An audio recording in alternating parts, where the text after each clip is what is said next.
Mírame a los ojos, Barbara MacDonald, 1979. Ensayo incluido en el libro de Barbara MacDonald y Cynthia Rich, Mírame a los ojos, Mujeres viejas, envejecimiento y edadismo. Traducción activista y libre propia por Chris Walke. Cynthia y yo decidimos ir a la marcha para recuperar la noche. No fue una decisión fácil. El panfleto estuvo en la puerta de la nevera durante semanas. Cynthia lo mencionaba de vez en cuando, y yo tenía la vaga sensación de estar dando largas, de no haber dicho nunca ni que quería ir ni que no. Así que cuando llegó esa noche y mientras cenábamos, supe que más valía que decidiera lo que sentía sobre ir a la marcha, o iba a tener que levantarme de la mesa, ponerme el abrigo e ir con ella. Al final dije que no creía que la marcha fuera el método adecuado para lo que las mujeres querían conseguir. Estoy de acuerdo con Melanie Kay, dije. Los hombres no nos toman en serio porque no necesitan hacerlo. Los hombres no nos toman en serio porque no nos temen físicamente. Los hombres violan a las mujeres porque pueden. Pero Bárbara, la única manera de llamar la atención sobre lo que está sucediendo es que las mujeres salgamos en manada a la calle y gritemos al mundo: no vamos a soportar más esta violencia. ¿Cómo va a cambiar algo el hecho de gritar que no vais a aguantar nada más? Estoy de acuerdo con Kay. Los hombres violan porque pueden. ¿Salir a la calle para decir que nos violan y asesinan? ¿Qué se consigue con eso? Por primera vez se me ocurrió plantearme y plantear la pregunta a Cynthia: ¿cuál es el objetivo de la marcha? ¿Qué esperamos que haga la marcha? Cynthia buscó el Equal Times y me leyó su respuesta. Porque la noche es nuestro momento de mayor miedo, el momento en el que muchas mujeres se recluyen en sus casas por miedo a ser atacadas en la calle.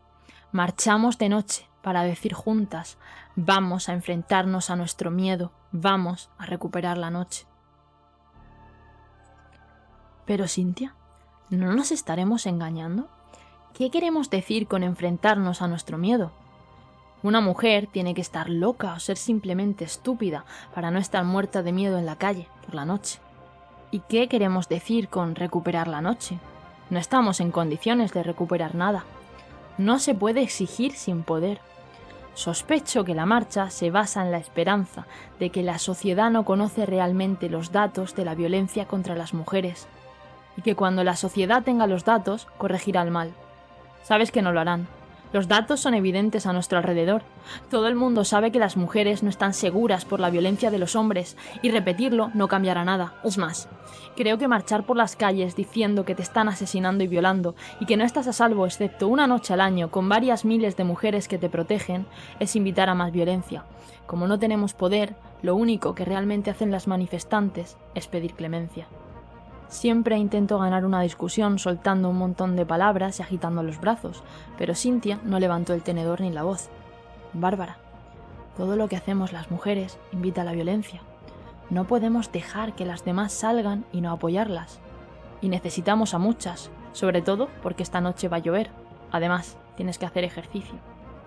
El último empujón de Cynthia fue recordarme que ninguna de las dos había caminado en serio desde que volvimos del veraneo. Estuve de acuerdo en que necesitaba el ejercicio, así que nos pusimos el chubasquero y nos dirigimos al metro. Para cuando llegamos a Kenmore Square ya me había animado, y mientras nos poníamos en filas de 6, recordé algunos de los argumentos anteriores de Cynthia para venir. Tal vez solo el hecho de que sea bueno para las mujeres que están allí sea razón suficiente para ir, aunque no se consiga nada más. Y pensé en silencio que estaba de acuerdo con que era razón suficiente. Las mujeres iban vestidas con colores sombríos, parcas, capas y chubasqueros por la lluvia. Kenmore Square estaba a oscuras, salvo por algunas luces de tiendas cerradas que se reflejaban en el oscuro y húmedo pavimento de la avenida Commonwealth. Estábamos en fila a lo largo del borde del parque central para no bloquear el tráfico mientras esperábamos que comenzara la marcha. Había supervisoras con linternas, vestidas con chubasqueros con capuchas de color amarillo brillante, que se movían como monjas por los pasillos oscuros, de un lado a otro de las filas, dando instrucciones, avisándonos de cuánto iba a durar la espera, recordándonos que tuviéramos cuidado con el bordillo cuando saliéramos a la calle, ya que marcharíamos en filas cerradas y no podríamos ver el bordillo que teníamos justo delante. Una de las comisarias de policía, que había sido asignada a nuestro grupo y que iba a marchar con nosotras en todo momento, hizo sonar su silbato para darnos las instrucciones. Mantener nuestras filas cerradas. Si un hombre intentaba entrar en nuestras filas, no decir nada, sino juntar los brazos y separarlos a un lado para que no pudiera entrar. Nos advirtió: intentad no tocar a los hombres, porque eso les incita. Así que nos ponemos de 6 en 6, Cynthia en la parte exterior. Estamos esperando para empezar cuando se me ocurre que podría haber un encontronazo violento. No sé por qué lo hice, tal vez porque aún queda algo en mí de la vieja boyera que soy desde los años 30, pero en cualquier caso, pensé que habiendo vivido 20 años más, probablemente había visto muchos más tumultos que Cynthia. Así que mientras pululábamos en la oscuridad esperando impacientemente, me moví hacia el extremo. Cynthia no se percató al principio, luego se dio cuenta del cambio, se rió y volvió a ocupar su lugar. Entonces pasó un hombre con panfletos, en los que se decía que el verdadero opresor no eran los hombres, sino el capitalismo. Y yo estaba a punto de preguntarle cuál era la puñetera diferencia cuando recordé las instrucciones. Con la sensación de ser un caballo de carreras esperando en el portón de salida, resoplo, piso fuerte y espero. Sentí el regocijo, la unidad con las mujeres que me rodeaban, la sensación de estar por fin haciendo algo, en lugar de rechinar los dientes de rabia y de forma pasiva, como hago cada mañana cuando cojo el Globe para ver a qué mujer han asesinado la noche anterior. Sentí la energía de las Wonder Brown, la convicción de que la guerra era real y de que llegaría el día. No sé exactamente cuándo percibí que algo iba mal, y me di cuenta de que Cynthia ya no estaba a mi lado, sino a unos metros, y una supervisora hablaba con ella. Me uní a ellas. Al principio la conversación no me quedó clara y miré la cara de Cynthia en busca de alguna pista. No había ninguna. La supervisora fue al principio evasiva y luego eligió sus palabras con cuidado. Si crees que no puedes seguir el ritmo, deberías ir a la cabeza de la marcha. Poco a poco fui asimilando, como una serie de golpes, cuál era la situación, que la supervisora había pensado que, como mi pelo es gris, como tengo 65 años y los aparento, podría ser incapaz de seguir el ritmo, que su preocupación era que si iba más lenta, podría dejar un hueco entre las filas por donde los hombres podrían intentar entrar, y que ella no me podía decir todo esto a mí. Me puse directamente frente a la supervisora para tener contacto visual y obligarla a hablar conmigo en lugar de sobre mí, diciéndole a Cynthia: «Se refiere a mí, Cynthia». Me enfrenté a la supervisora con rabia. «Tienes que estar de broma, no me lo creo». Se me cerraron los puños ante la injusticia mientras sentía que me envolvía esa ola de impotencia y furia tan familiar. Entonces, a la luz de la linterna, vi la cara de la supervisora y escuché sus palabras incómodas y confusas. Dijo que lo sentía, que no había sabido qué hacer, si decirme algo o no, y finalmente había preguntado a otras si debía hacerlo. Quería disculparse. Le dije que todo estaba bien, pero que no estaba bien. A veces me pregunto si alguna vez estará bien. Ella volvió a su supervisión, y yo intenté volver a donde había estado en mi cabeza antes de esa conversación. Volver a la euforia, volver a cuando sentía y recordaba las palabras de Cynthia, aunque la marcha no consiga nada más. Es buena para las mujeres que la hacen. Pero no había vuelta atrás. Ocupé mi lugar junto a Cynthia, pero sabía que esta marcha no podía ser buena para mí. La supervisora vino a hablar conmigo por segunda vez. Quería disculparse de nuevo. Me explicó que no había sabido qué hacer. Le aseguré que entendía que no hubiera sabido qué hacer, porque en ese momento ni yo misma sabía lo que yo pensaba que ella debería haber hecho. Seguimos esperando a oscuras, pero ya nada era igual. Sentí la vieja cautela que solía sentir al entrar en un bar, sin saber si era o no un bar solo para hombres. El temor a que me dijeran que no debía estar allí. Con el mismo disimulo miré a las mujeres que me rodeaban, a las 6 mujeres que estaban delante de mí. Poco antes nos habíamos estado riendo juntas del hombre que quería convencernos de que el capitalismo era nuestro opresor. Al menos, yo había creído que nos reíamos juntas. Ahora dudaba. Miré a las mujeres de la fila de atrás. Me pregunté qué aspecto tendría yo para ellas, mi baja estatura, mis canas, mi cara arrugada. Me pregunté qué aspecto tendrían para ellas los 65 años. Y finalmente miré a las otras 4 mujeres que iban a caminar a mi lado. Me pregunté cómo se sentirían al estar conmigo. Me pregunté si debía tomar del brazo a la mujer que estaba a mi lado e intenté recordar las instrucciones, pero lo único que recordaba era mi sorpresa y mi vergüenza al escuchar las palabras de la supervisora. Si no puedes seguir el ritmo, ve a la cabeza de la marcha. Escuchar una vez más que yo era un problema y que no encajaba. Toda la vida en un mundo de hombres fui un problema por ser mujer. Ahora soy un problema en un mundo de mujeres por ser una mujer de 65 años, escuchando otra vez que no estaba en el lugar adecuado y pensando, si no es aquí, ¿dónde? Por fin oímos la señal de salida y vacilante tomé del brazo a la mujer que estaba a mi lado. Me pregunté si ella tenía idea de que yo necesitaba su apoyo. Dios sabe que necesitaba el suyo y el de todas las demás, pero no para caminar. Mi rabia por sí sola me habría transportado más de 30 kilómetros. La marcha era una escena extraña desde donde yo estaba. Pasamos por bloques oscuros de apartamentos, en los que solo unas luces dispersas indicaban que había alguien en casa. Parecía más bien una marcha a través de una ciudad vacía, en la que solo quedaban unas pocas personas. Delante de muchos de los edificios de apartamentos había 4 o 5 hombres de pie, juntos, arriba. Se veían mujeres en las ventanas, algunas saludando, otras no. Canté con las demás. Tenemos el poder, tenemos el derecho. Las calles son nuestras y lo demostraremos esta noche. Pero escuché la mentira en mi propia voz. Estamos enfadadas, somos orgullosas y fuertes. La libertad es nuestra legítima canción. Escudriñé el asfalto húmedo bajo mis pies e intenté comprender lo que había sucedido. Me pregunté cómo podía sentirme orgullosa y fuerte cuando las mujeres que me rodeaban me estaban diciendo que era débil. Me pregunté cómo me veían las demás y seguí notando mis músculos y dándome seguridad a mí misma. Bárbara, a mí no me pareces muy débil. Me preguntaba qué estaría sintiendo Cynthia y me preguntaba si alguna vez tendría la confianza para volver a hacerle el amor. En un momento dado, odiándome a mí misma y a las mujeres que me rodeaban, me encontré deseando que alguno de los hombres sonrientes de la acera soltara algo para poder estampar el puño en la cara de alguien. Grité, puertorriqueña, negra o blanca, la misma lucha, la misma pelea, y me pregunté dónde encajaba yo. Estaba cansada de las jóvenes que no podían mirarme a los ojos, de la supervisora que podía hablar de mí, pero no conmigo. Me sentía cansada y recelosa de un movimiento de mujeres que parecía sentir la opresión de todas, menos la mía, y me preguntaba por qué demonios estaba yo allí.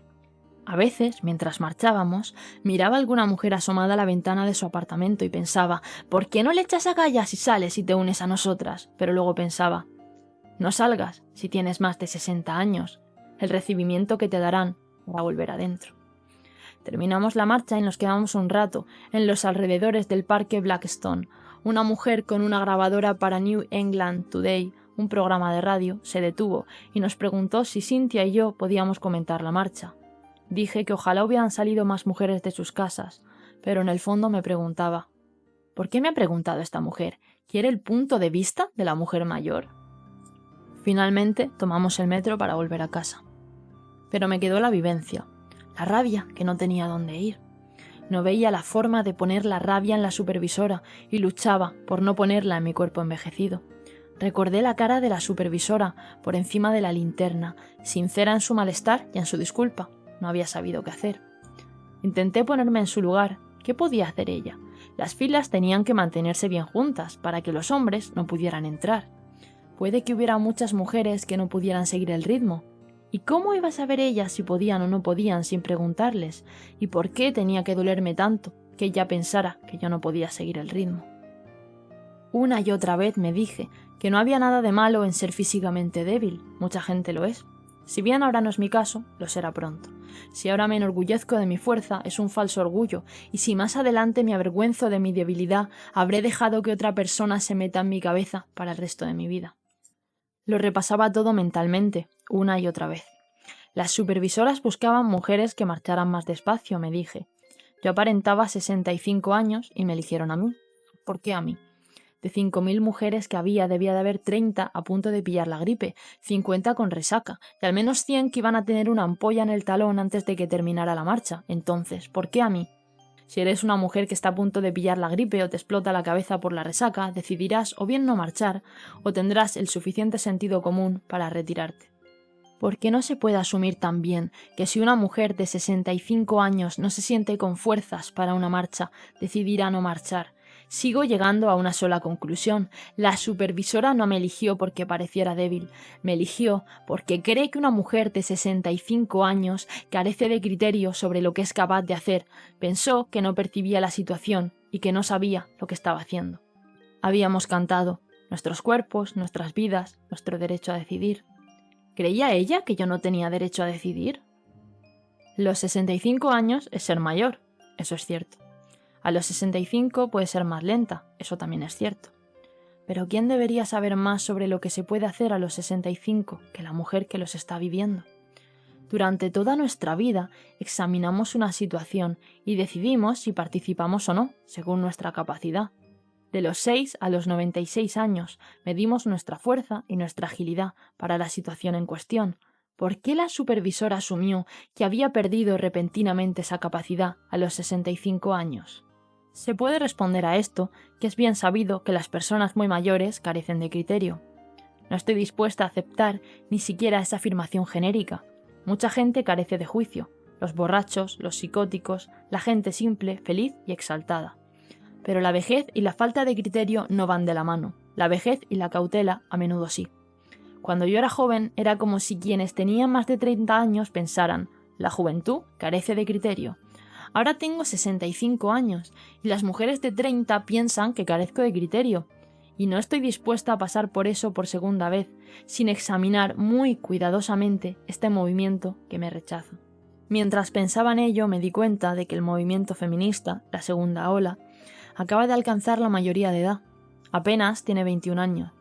Está formado en gran parte por mujeres jóvenes de entre 20 y 30 años, preocupadas tanto por su fuerza física como por su fuerza política, y hacen bien, porque las generaciones de mujeres que las precedieron fueron consideradas débiles por los hombres, a pesar de las considerables evidencias de lo contrario. Y por eso las mujeres se consideraron débiles a sí mismas, lo que limitó aún más su desarrollo corporal. La debilidad física se equiparó rápidamente a ser mentalmente inferior, y las mujeres fueron segregadas de la corriente principal del poder, puestas en un pedestal o en la cabecera de la fila, donde el sexo débil estaba en una posición de vulnerabilidad aún mayor. Pero las jóvenes que componen el movimiento hoy son físicamente más fuertes y quieren sentir su fuerza física. Hacen footing, corren maratones, se entrenan en gimnasios para ganar músculo, practican karate y judo. Y al parecer, las jóvenes empiezan a preocuparse de qué hacer con otras mujeres que consideran débiles. De nuevo se hace rápidamente la ecuación de que las más débiles físicamente son más débiles mentalmente, y lo siguiente es apartarlas, ponerlas al principio de la fila. Vi que en otro entorno, quizás, no hubiera sentido la humillación y después ese miedo tan agudo. Pero esta marcha era una marcha para decir: somos fuertes y no seremos víctimas de los hombres. Así que el mensaje de la mujer más joven, eres mayor y débil, solo podía oírlo como: nos haces vulnerables con tu debilidad. Eres el eslabón débil de nuestra fuerte cadena, así que ve a la cabecera de la fila. Más tarde, cuando empecé a interiorizar el mensaje y a escucharlo desde dentro en lugar de desde fuera, mi miedo aumentó. Vi que vivía en un mundo inseguro, como todas las mujeres. La violencia masculina está en todas partes, pero en un momento en el que las mujeres jóvenes están adquiriendo fuerza física para combatir la violencia, yo me hago mayor y me debilito. En una calle oscura, al oír pasos detrás de mí, seré menos capaz de correr, menos capaz de rechazar un arma o un puño, y menos capaz de gritar y ser escuchada. El miedo a esa escena me paraliza. A solas analicé mi dilema. Mientras asimilaba la inevitabilidad de que cada vez era menos capaz de protegerme, todo lo que podía sentir era una especie de desesperanza y pánico.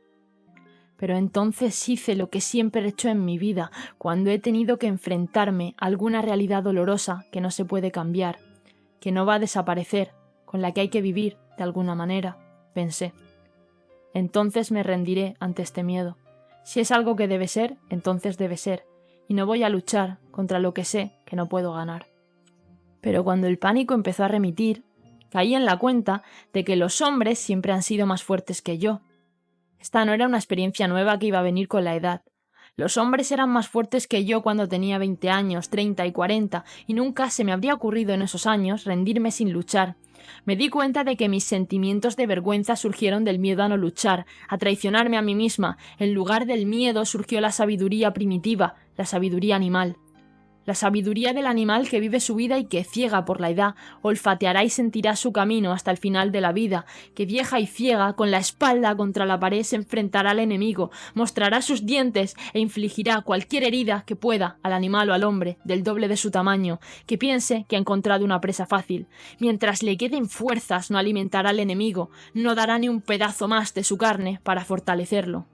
Así que me curé y pude volver a sentirme íntegra, conectada con mi cuerpo envejecido, queriendo vivir mi vida en cooperación con él, sin sentimientos de humillación por su diferencia y sin el temor de querer desentenderme de él hasta el punto de no protegerlo.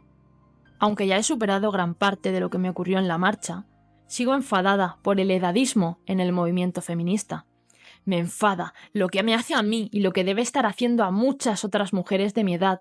También me hace desconfiar del propio movimiento, ya que me parece que ese edadismo, arraigado en las mentes de las mujeres de esta segunda ola, debe ser un indicio del grado en que todas hemos interiorizado los valores masculinos.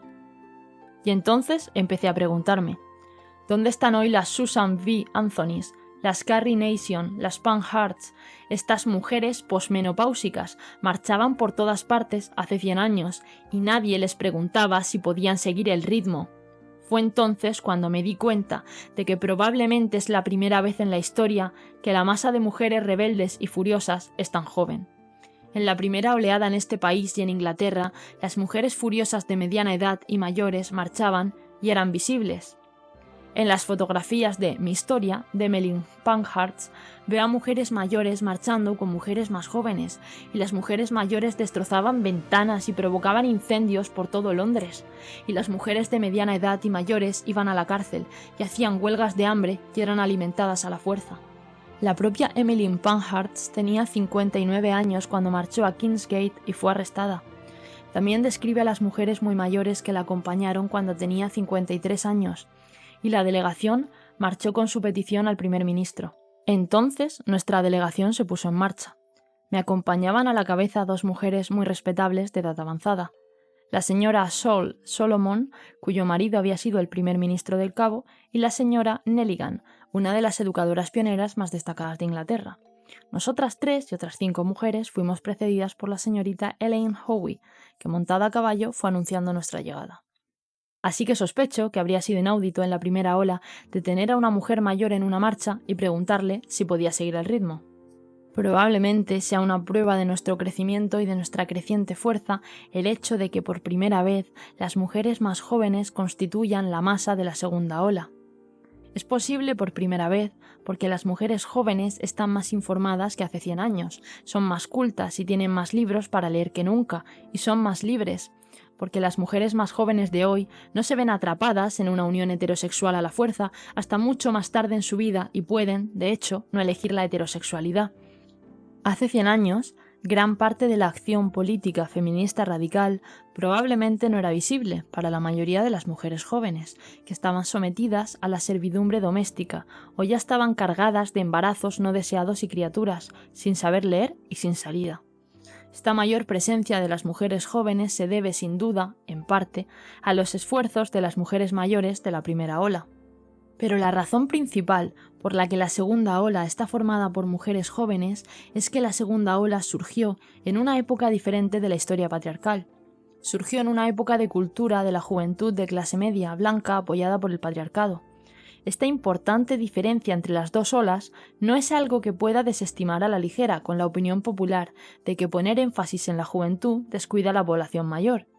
Eso es trivializar lo que ha ocurrido desde la primera ola y el desarrollo de la cultura de la juventud.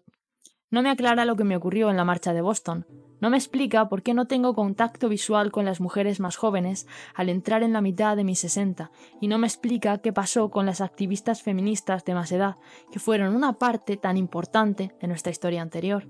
En la primera ola, cuando las mujeres mayores furiosas marchaban, la mayoría de las mujeres eran esclavas de sus maridos, al igual que sus criaturas, a las que él podía poner a trabajar en fábricas, minas o el servicio doméstico, tan pronto como fueran lo suficientemente fuertes.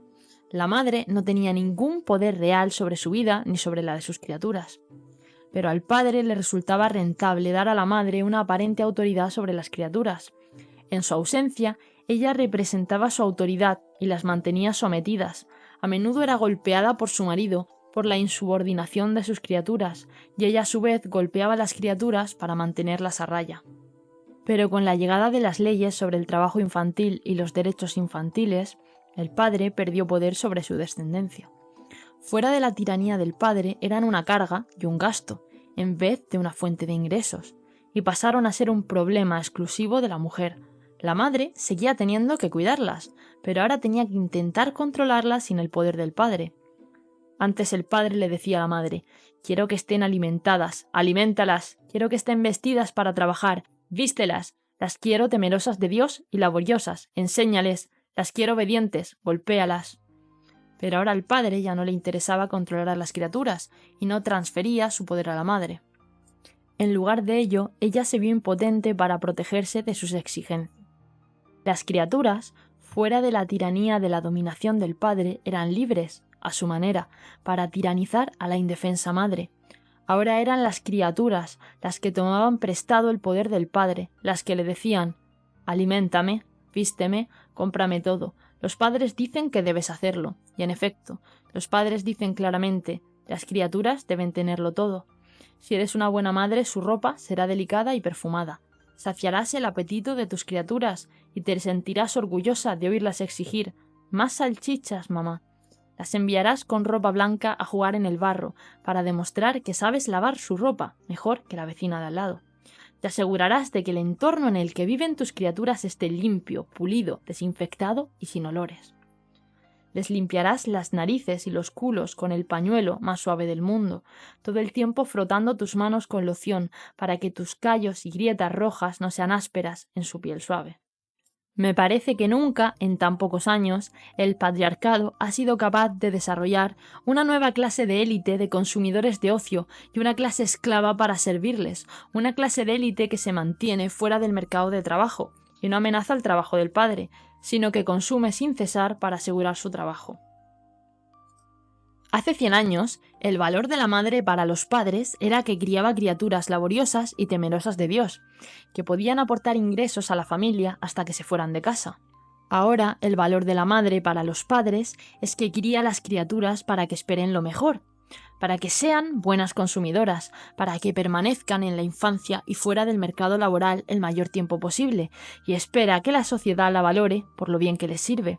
El elitismo de las criaturas sigue siendo la explotación de las criaturas. Ahora, en lugar de la explotación por un solo padre, es la explotación por los padres colectivos, pero la mujer sigue siendo esclava y ahora tiene 2 amos a los que servir.